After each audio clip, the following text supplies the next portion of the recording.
saya adalah pendamping sosial PKH Kecamatan Moga, Kabupaten Pemalang, Provinsi Jawa Tengah.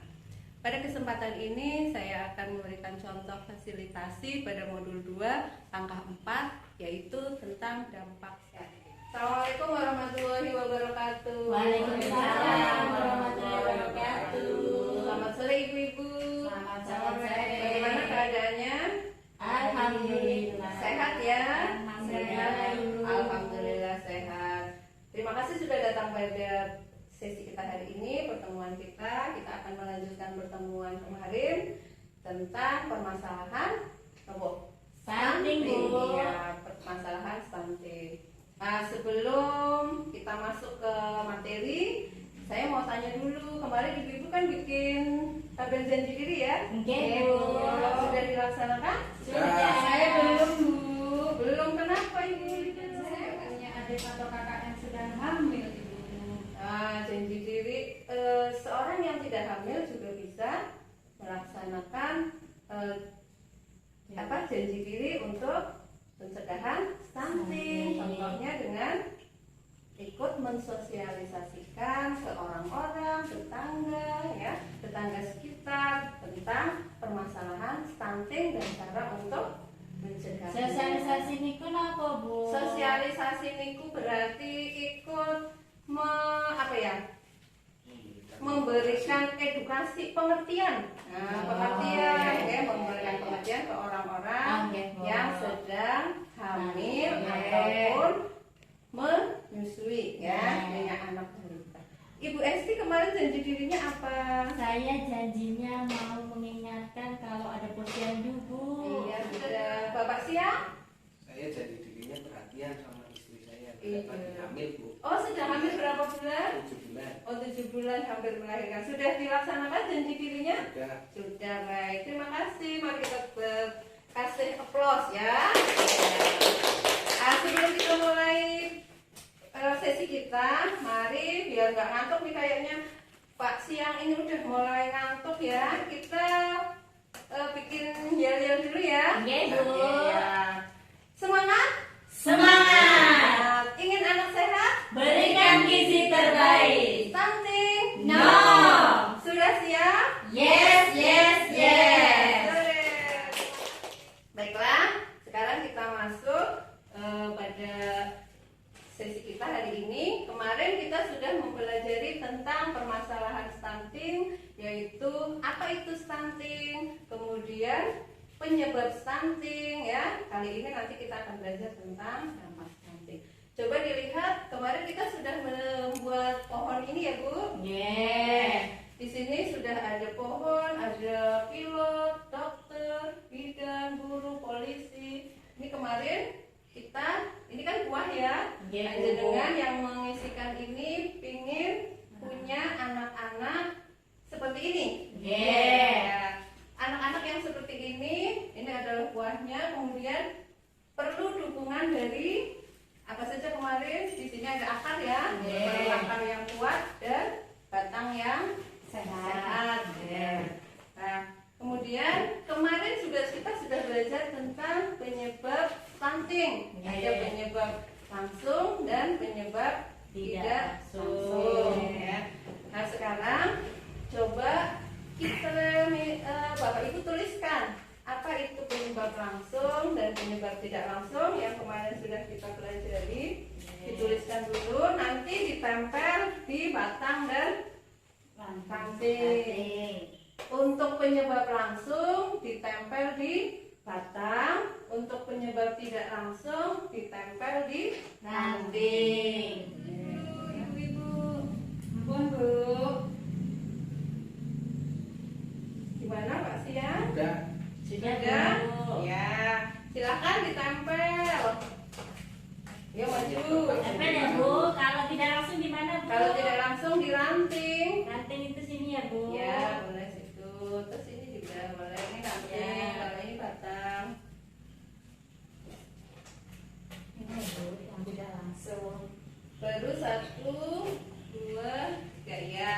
Jadi kemarin penyebab langsung diantaranya adalah penyebab yang langsung adalah kurangnya gizi, kemudian tidak imunisasi, kemudian penyakit berulang. Penyakit berulang ini contohnya apa? Misalkan Apa Bu? Pilek bukan Bu? misalkan diare. Kalau ya, iya, jadi iya. kalau diare terus menerus dalam jangka biasanya umur 0 bulan ya, 0 bulan sampai 6 bulan itu Muntaber bisa nggak Bu? muntah itu ya penyakit berulang itu diare, cacingan. Oh, Ya, iya. cacingan Pilek, itu Bu? pilek. Kalau pilek enggak ya. Oh, Jadi enggak. ya kalau pilek masih bisa ditolerir. Kalau itu cacingan. Cacingan itu juga harus diperhatikan ya. Iya Bu. Anak yang kena cacingan itu jangan disepelekan karena itu bisa menyebabkan Biasanya apa sih ciri-cirinya anak yang cacingan itu Bu? anak yang cacing. Anak yang cacingan biasanya dia kurus tapi perutnya Buncit ya ya Bu. buncit. Iya, jadi itu kalau itu perlu diwaspadai, perlu diperiksakan. Kemudian dia tidak nafsu Anaknya makan. buli tuh Bu, buncit. Anaknya boleh cacingan. Kayaknya enggak Bu. Makannya doyan banget. Oh iya, jadi dia tidak doyan makan. Kemudian dia badannya kurus tapi perutnya besar. Besar. Kemudian kalau penyebab tidak langsung kemarin adanya kurangnya Kurang stimulasi. stimulasi. Ya, ini stimulasi itu bisa dilakukan semenjak kehamilan nih, misalkan Bapak siang. Stimulasinya apa Pak? Kalau usia 7 bulan, Simulasi itu apa Bu? stimulasi itu dirangsang. Dirangsang. Rangsangan. Sering mengelus perut ibu. Ya, sering mengelus perut pada ibu ya pada usia 7 bulan itu sudah bisa dirangsang dengan suara ya, suara kemudian cahaya. Jadi dibawa ke sinar matahari Pak siang. Jadi misalkan nyapu itu biar kena sinar matahari. Nah, coba sekarang kita lihat ini sebuah pohon. Ternyata di sini banyak apa ini hambatan ya kan, banyak hambatannya. Coba kita lihat, ibu pengen anaknya jadi polisi, ada yang jadi guru, ada yang jadi pilot, dokter, kemudian bidan. Tapi ternyata kondisinya kurang imunisasi, kemudian kurang gizi. Kira-kira bagaimana? Kira-kira ibaratnya sebuah pohon ini kalau misalkan tidak disiram, kurang gizi, kurang nutrisi, itu buahnya gimana Bu? Bagus. Buahnya Busuk tidak biasanya, Bu. busuk. Iya, coba Bu Uli. Gak bisa Kenapa? besar Bu buahnya. Kenapa kalau banyak apa penyakitnya? Biasanya itu kalau buah busuk itu kan karena mungkin kering ya Bu, jadi kurang disiram atau Iya. mungkin ada hamanya, jadi Iya buahnya betul, busuk. iya betul. Ya, kita kasih tepuk apa ya? Tepuk salut, apa tepuk hebat dari tepuk hebat? Masih bisa ya? Tepuk Bisa, hebat. Ibu. Ya, tepuk hebat untuk Ibu Uli. Tepuk hebat. Hebat hebat. Hebat hebat.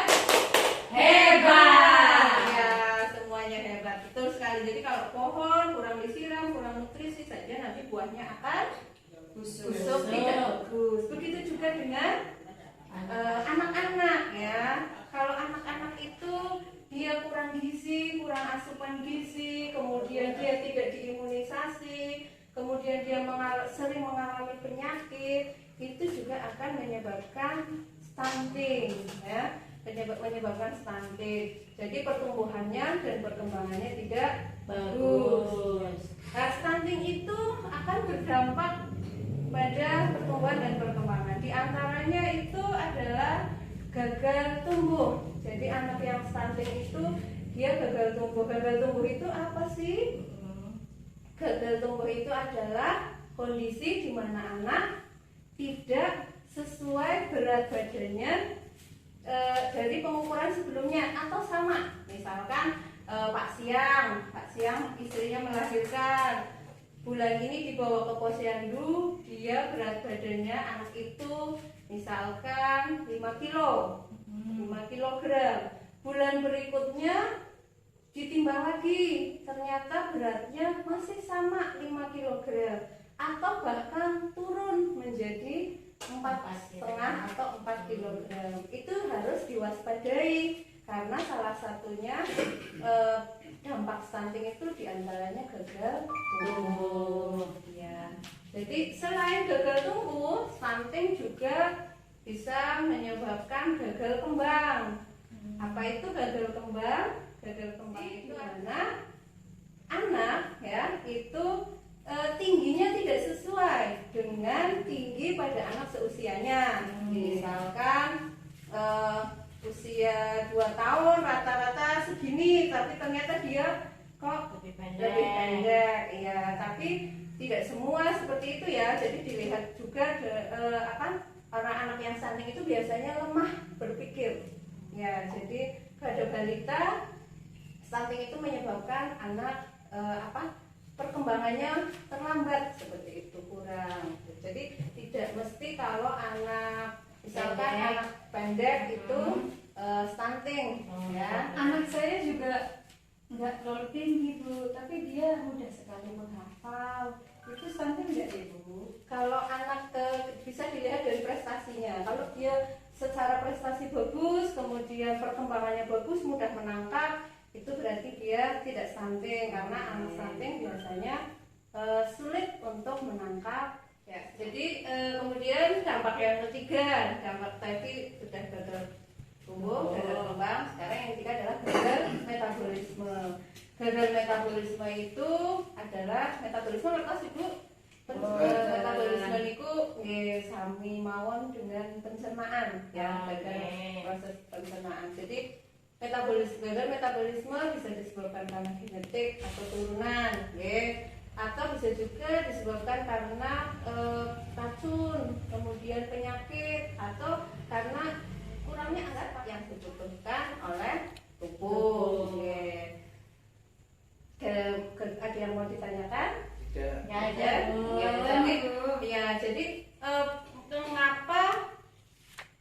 mengapa asupan gizi, kemudian stimulasi, dan ini juga ada sanitasi ya, itu sangat penting untuk anak-anak karena dengan adanya itu anak akan tumbuh dan berkembang dengan baik, tidak mengalami gagal tumbuh, gagal kembang maupun gagal metabolisme. Akan menjadi penerus generasi bangsa yang berkualitas baik, karena anak yang stunting itu dia akan rendah prestasinya, kemudian pertumbuhannya terganggu, kemudian dia juga akan mengalami daya tangkap yang kurang maksimal ya, sehingga itu akan sangat merugikan. Bahkan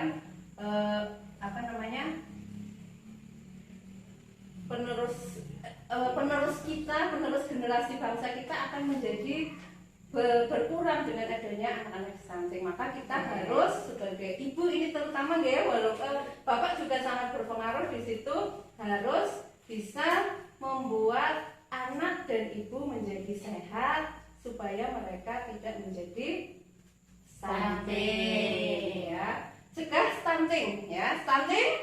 No. Ya. Baik. Sampai di sini ada pertanyaan Bapak Ibu? Tidak ada ya. Untuk pertemuan hari ini kita cukupkan sampai di sini. Mari kita tutup dengan bacaan.